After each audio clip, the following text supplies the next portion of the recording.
This issue was debated in ancient Greece, even before the Jews and the Christians come on, between the atomists, on the one hand, who argued that there were many worlds, and that these worlds all had their organization, that reality was plural.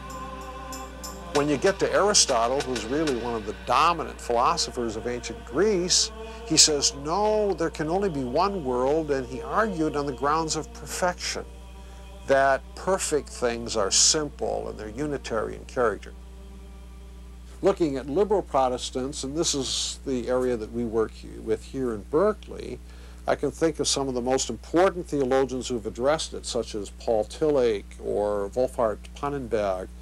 or a fellow by the name of Christer Stendahl, former dean of the Divinity School at Harvard and Bishop of Stockholm.